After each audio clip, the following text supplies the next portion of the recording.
Eduardo, bienvenido, buenas noches, ahora sí. ¿Qué tal? ¿Las expectativas dónde están? Depende de qué aspecto tomemos. La economía no son buenas, pero son mejores que la del mes pasado. Hay como un punto de inflexión. Las expectativas vinieron cayendo desde diciembre del año pasado hasta este último mes que ha pegado... ¿De manera ininterrumpida? Ininterrumpida. Y ha pegado un ligero repunte. ¿Un punto atípico o cambio de tendencia? Bueno, lo sabremos seguramente en las próximas semanas. Tal vez diciembre y enero sean los que confirmen si eso es cambio de tendencia o no. Exactamente. Parecería ser que esta relativa calma cambiaria y esta baja de inflación es lo que está produciendo este fenómeno.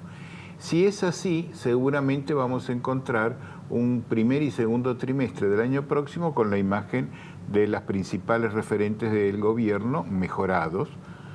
Ahora, digamos que a pesar de todo, siguen siendo los que lideran el ranking, porque el político número uno en imagen, sin lugar a dudas, es María Eugenia Vidal, que tiene, con toda la caída y todo este último año, 48% de imagen positiva. No necesariamente trasladable a votos en una eventual candidatura presidencial, pero naturalmente disociada de el golpe en la imagen de Macri este año, ¿no? Este es el monitor que hacemos con Sergio Berenstein, y si en algo nos hemos juramentado es que no hacemos predicción electoral, porque no son las herramientas adecuadas. Está muy bien. Una cosa es la predicción y otra cosa es la descripción de la situación al día de hoy. Son herramientas descriptivas y no predictivas. Entonces yo cuando veo por ahí simulaciones de encuestas a un año, cuando el 15% decide su voto en las últimas 48 horas, veo predicciones que tienen decimales, y te dije... bueno, es como las proyecciones económicas, la economía va a caer el 1,4, el otro día, el 1,7. Comentando esto con Ciaba Serrate, me dices que lo único que está bien son los decimales, justamente. Ahora, en la situación personal, la gente está disociada de la imagen colectiva, es decir, la gente entiende que el país está mal, pero que ella no está tan mal, o al revés. Siempre uno está mejor que lo que ve al resto de la sociedad. Eso es una constante. Igual que con el kirchnerismo. Exactamente, siempre lo ve mejor. Ahora bien, los decepcionados son los que votaron a Cambiemos, porque los otros están donde siempre estuvieron. No se movieron. Exactamente, pero nadie ha capitalizado ese descontento. Están en una bolsa. Esto de que son tercios no es cierto.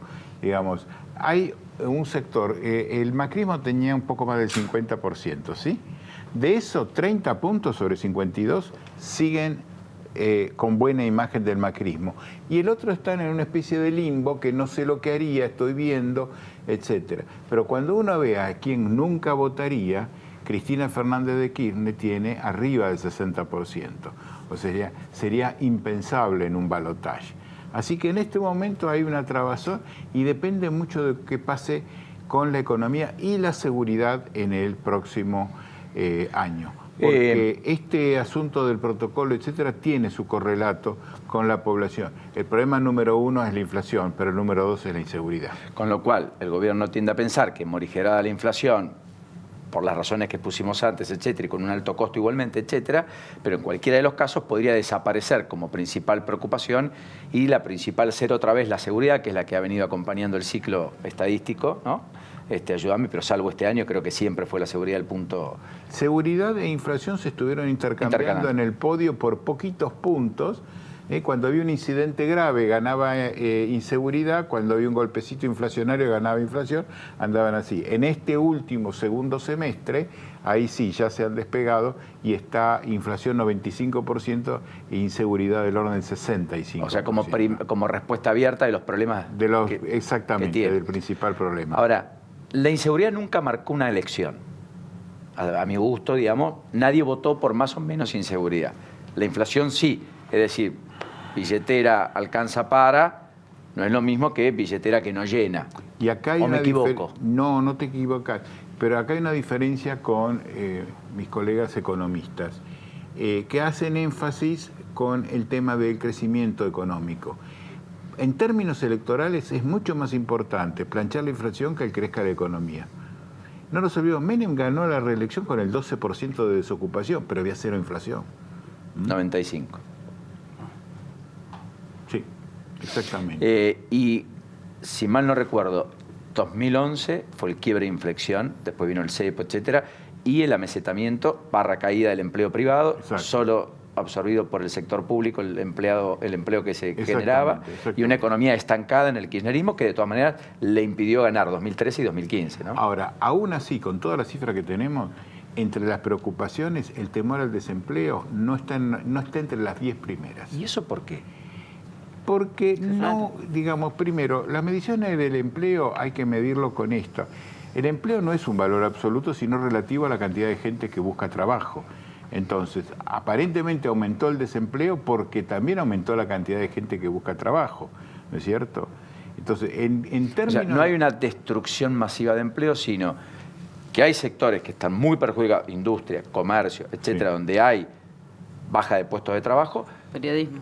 Pero entendés, claro, bueno, periodismo. Sí, un aviso, sí. Claro, pero no como algo generalizado, lo cual podría explicar que no sea tan preocupante porque el que está buscando, que no buscaba, tiene la expectativa de encontrarlo y hace poco que lo hace. Exactamente, exactamente. No hay tanta destrucción. Y además cuando uno dice, bueno, la industria está pasando mal, se ha pasado de la expectativa de casa nueva a casa refaccionada. Lo que son insumos para la refacción, pintura, por ejemplo, está en el tope de la demanda. Todo lo que son segundas marcas.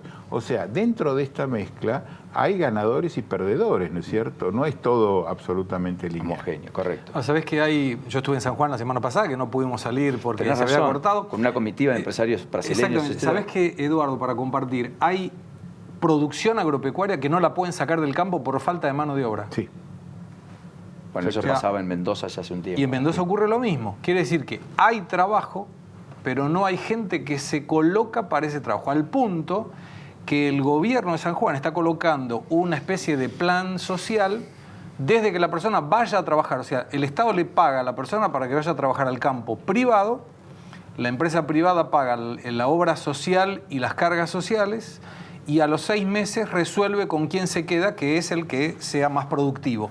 Y de alguna manera los entrenan para estar aptos para trabajar en el campo, porque hay programa gente, de empleo, digamos. Es un programa de empleo, porque le pagan 4 horas de trabajo. Y esto porque no hay mano de obra. Un caso concreto, una empresa que genera alcaparras, produce vínculo de valor agregado de alcaparra, tiene 10.000 kilos por mes para extraer de la tierra, puede sacar solamente 300 por mano de obra.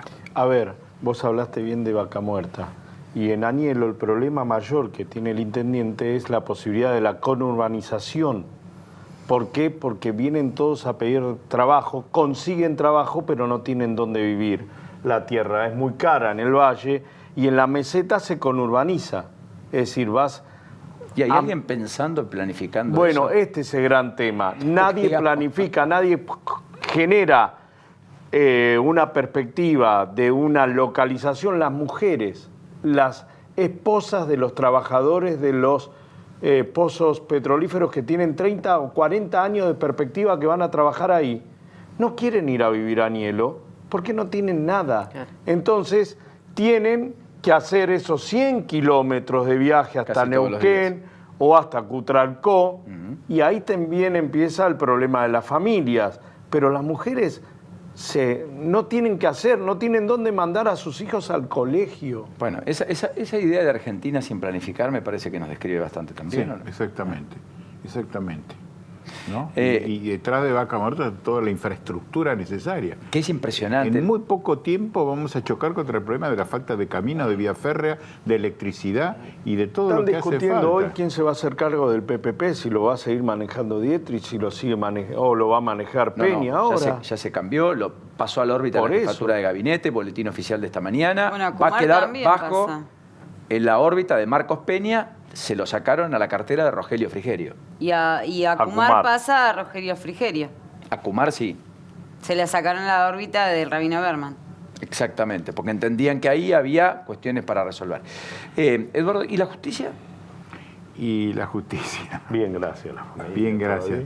Cuando uno analiza cuáles son los problemas de la inseguridad, ahí aparece la justicia muy mal valorada.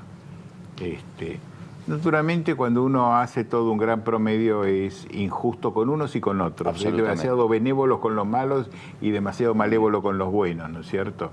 Ahí hay que aprender a discriminar y ahí el periodismo está jugando un rol muy importante de separar la paja del trigo. Pero se entiende que todo este tema del protocolo, etcétera, es un avance. Casi el 70% de la población está a favor del protocolo de Bullrich.